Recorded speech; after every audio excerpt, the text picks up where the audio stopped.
Jadi Komisi 7 yang begitu sangat mendukung program pengembangan vaksin Nusantara ini, saya sangat salut karena tadinya saya merasa dalam kesendirian.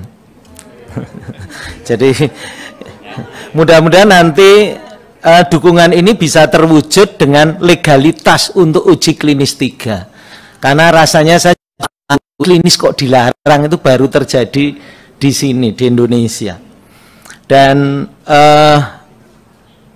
ya mudah-mudahan rasa gamang saya bisa hilang karena teman-teman Komisi 7 ini bisa betul-betul support. Nah, untuk beberapa pertanyaan yang kami kompilasi saja karena hampir sama, mengenai bagaimana tadi kalau vaksin Nusantara ini menghadapi mutasi virus. Gampang sekali, hanya butuh 8 hari, antigennya saya ganti. Kan itu antigen itu adalah rekombinan. Jadi dari spike S kita tinggal lihat dia mutasi mana. Ya tinggal kita gabung-gabung aja. Tadinya broad spectrum, tinggal kita tambahi dari mutasi kayak sekarang Inggris, India maupun juga Afrika Selatan. Dan sekarang yang sedang saya pesan untuk antigennya untuk uji klinis 3 itu termasuk 3 varian itu sudah saya masukkan. Jadi mudah-mudahan kalau nanti diizinkan uji klinis 3, saya kan juga harus minta SAS untuk supaya dia bisa masuk Indonesia, rekombinan antigennya itu untuk saya bisa gunakan untuk uji klinis 3 kalau diizinkan dilakukan di Indonesia. Ya. Karena uji klinis 2 itu nilainya mahal sekali.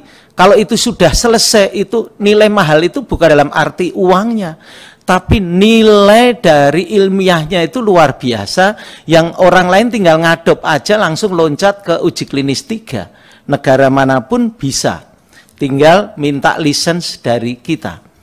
Nah, untuk distribusi, tadi ada pertanyaan distribusi ke daerah mana. Ya simpel sekali, yang didistribusikan hanya box ini, mana perlu cold chain, mana perlu enggak. Jelas itu sangat simple. Kemudian kalau ada pertanyaan produksi massal, ya bisa kita lihat barangnya hanya seperti ini, plastik-plastik. Mungkin di pasar Gembrong juga kadang-kadang bisa ditemukan. Tapi artinya yang penting quality controlnya kita bikin. Artinya apa? Kita pun nanti kalau mengekspor, ya diekspor hanya ininya. Dan yang kedua yang diekspor apa? Pengetahuan kita. Jadi tenaga-tenaga kita yang sudah bisa bikin ini melatih tenaga-tenaga di negara lain maupun di negara lain maupun di daerah kita sendiri yang terpencil. Alangkah eloknya orang-orang kita bisa melatih di negara maju yang katanya lebih maju. Dan ini merupakan sebuah hal yang sangat baik. Kita bisa mengekspor barang dan kita bisa mengekspor pengetahuan, kita dapat 2 hasil. Devisa dalam bentuk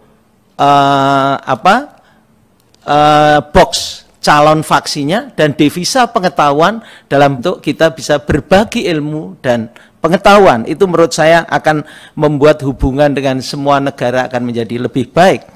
Kalau kemampuan produksi massal, bisa dibayangkan produksi seperti ini, UMKM pun bisa langsung ikut serta. Paling yang kita harus siapkan antigen dan tadi cairan yang tadi masih sebagian ada yang saya import. Tapi itu pun kalau jumlahnya kemudian besar, tidak menutup kemungkinan kita bisa minta lisensinya untuk dibuat di Indonesia. Alangkah indahnya kalau kita bisa mendatangkan devisa, bukan mengeluarkan devisa.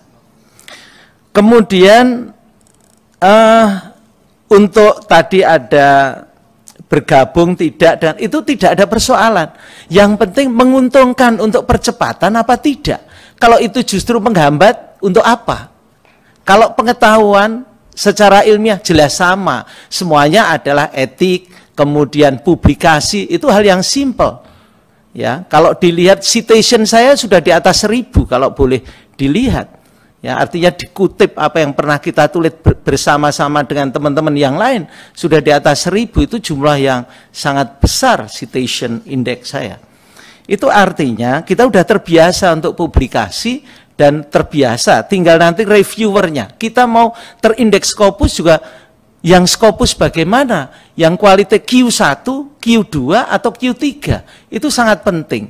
Jadi kalau mau yang paling top ya Q1. Dan itu akan kita wujudkan. Kita tidak ragu-ragu untuk mampu melakukan itu. Karena kita sudah punya kemampuan menulis di Q1. Q1 itu tertinggi dari indeks Scopus. Ya. Jadi tidak main-main, tidak boleh kita mempermainkan ini seolah etik, tidak etik. Aduh, kita sudah kenyang untuk riset. Ya, kenyang untuk riset. Cuma kita mohon kalau bisa, mosok sih ada kendala untuk uji klinis 3 aja harus tidak boleh. Itu yang menurut saya agak melukai hati. Dan saya juga tetap ingin bertahan bisa saya kerjakan di Indonesia, tidak dipindahkan ke negara lain. Karena sangat simpel, saya tadi cara membuatnya, mosok di negara lain tidak bisa membuatnya, sangat simpel akan bisa dibuatnya. Yang saya inginkan hanya satu, cita-cita saya, bolehlah melalui rapat dengar pendapat kali ini di Komisi 7 bisa mencetuskan, mendorong untuk tidak menghalangi. Itu aja yang saya inginkan. Sehingga legalisasi untuk kami melakukan uji klinis 3 itu legal. Siapapun kalau namanya riset itu kalau pada manusia namanya uji klinis. Nah, dan itu bisa dikerjakan kapan saja. Cuma begitu ada peraturan yang itu saya harus taat. Saya harus betul-betul tunduk karena itu aturan negara. Cuma ya agak menggelitik di hati saya dari sanubari saya. Kalau masalah anggaran, jujur, saya tidak perlu anggaran karena saya lihat Komisi 7 aja udah pada mau urunan. Itu besar sekali, ya. Saya tidak butuh anggaran dari negara. Yang saya butuhkan adalah goodwill, political will. Apa yang mau dilakukan? Mau tidak keluar anggaran kok, maksud mengeluarkan aturan untuk menghalangi. Untuk apa? Kecuali vaksin ini menimbulkan kematian, penderitaan, dan sebagainya. Saya sendiri sudah merasakan dan anak istri saya. Artinya apa? Saya sudah siap melakukannya dan saya sudah tahu, yakin.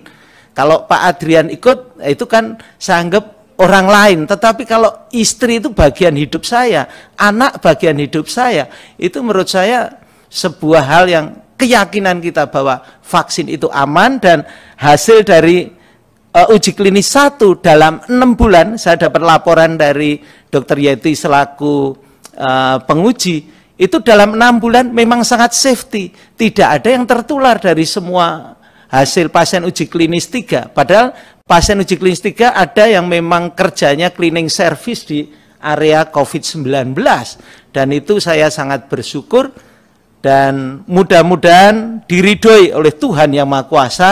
Sekali lagi saya mohon dukungan supaya kami bolehlah melakukan uji klinis. Karena itu bagian dari kemerdekaan riset. Kalau itu saja dilarang, ya izin, saya tidak tahu harus berkata apa. Itu saja yang bisa saya sampaikan. Terima kasih. Wassalamualaikum warahmatullahi wabarakatuh. Waalaikumsalam. Saya mohon izin pada pimpinan dan anggota untuk interaktif sebentar dengan Pak Dr. Terawan. Pertama, ingin saya tanyakan Pak, ini termasuk dalam kriteria inklusi bahwa usia itu di bawah 65 tahun. Bagaimana dengan anak-anak Pak di bawah 18 tahun? Itu pertama. Terus kedua, bagaimana dengan kami-kami masyarakat yang sudah menerima vaksinasi dari vaksin yang lain? Jika kemudian nanti divaksin misalnya dengan Nusantara, gitu Pak. Silakan Pak. Terima kasih.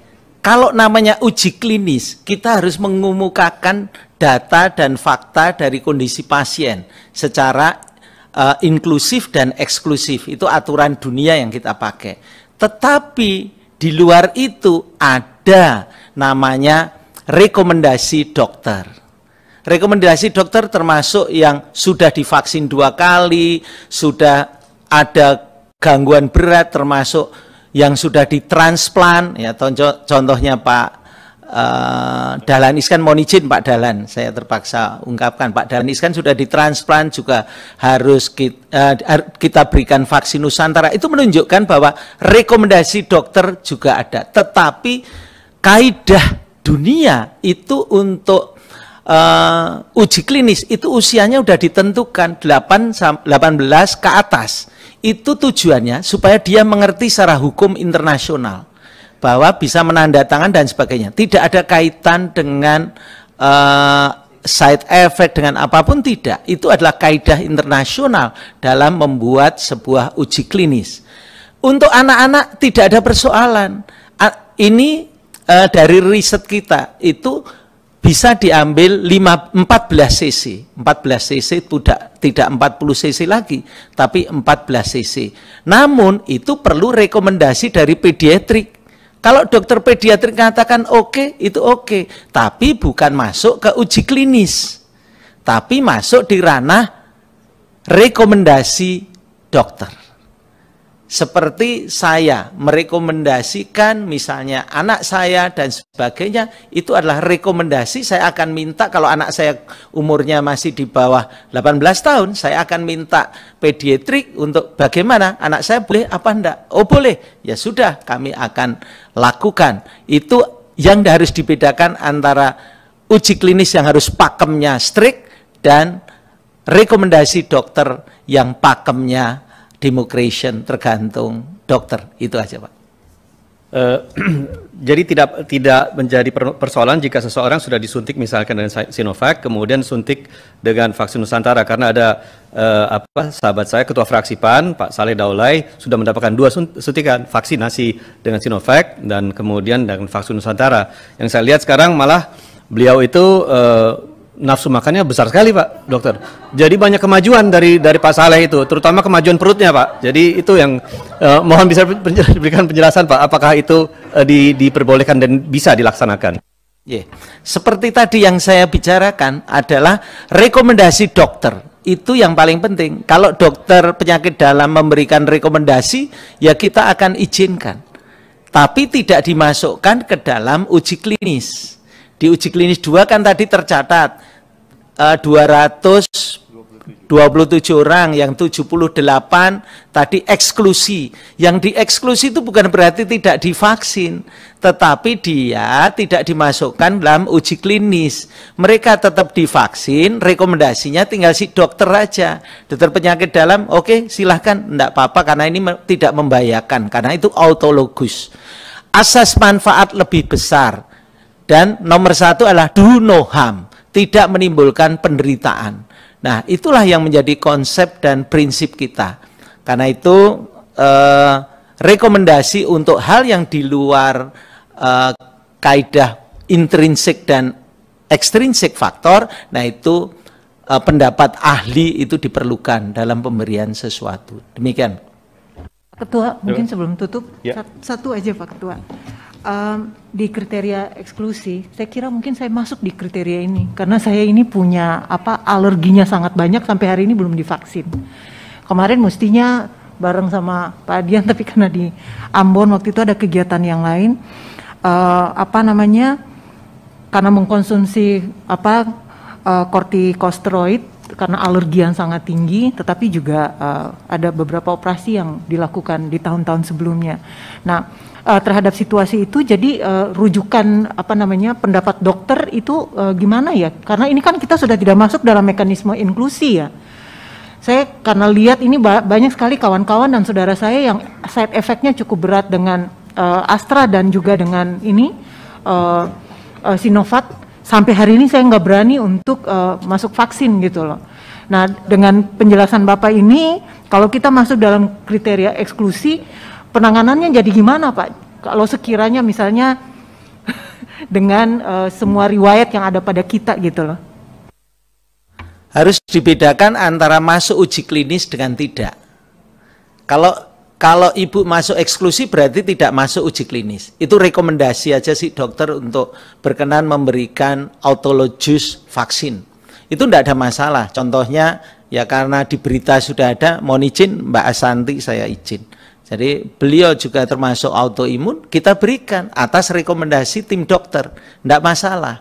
Dan kalau ibu autoimun, ya tidak masalah rekomendasi dari tim dokter, tapi tidak masuk dalam uji klinis. Karena uji klinis itu dilihat oleh dunia, dan uji klinis itu saya harus laporkan ke WHO melalui clinicaltrial.gov. Kebetulan vaksin Nusantara ini sudah masuk di uji klinis dunia loh. Ya, enggak main-main, sudah masuk di clinicaltrial.gov. Boleh di biorender dibuka AV COVID-19. Kenapa namanya AV COVID-19? Dulu saya belum sempat memberi nama. Ya, sekarang sudah kita berikan nama. Waktu itu setelah lahir kita beri nama. Kan waktu kita rancangan penelitian, rancangan riset uji klinis, kan kita harus laporkan ke WHO. Dan begitu sudah jadi, kita sudah mulai nyuntikkan, baru kita beri nama. Jabang bayi sudah lahir, jadi baru ada namanya. Kalau dulu jabang bayi belum lahir, tidak boleh kita kasih nama. Pamali nanti mohon izin. Jadi izin untuk yang tidak masuk kriteria inklusi maupun dia termasuk eksklusi, tidak ada persoalan. Dokter yang akan memberikan kewenangan untuk dia bisa divaksin, ya seperti Mas Adrian dan sebagainya, termasuk diri saya sendiri. Jadi itu ya yang bisa saya sampaikan. Saya sangat terharu dan saya merasa sangat bersyukur karena saya masih bisa merasakan dan melihat nurani yang luhur, goodwill yang baik, sama political yang begitu baik yang diwujudkan di dalam rapat dengar pendapat ini, dan saya boleh di kemudian hari boleh meneruskan vaksin Nusantara ini betul-betul menjadi sebuah vaksin yang bisa dipakai di seluruh dunia. Itu saja yang menjadi harapan saya. Terima kasih.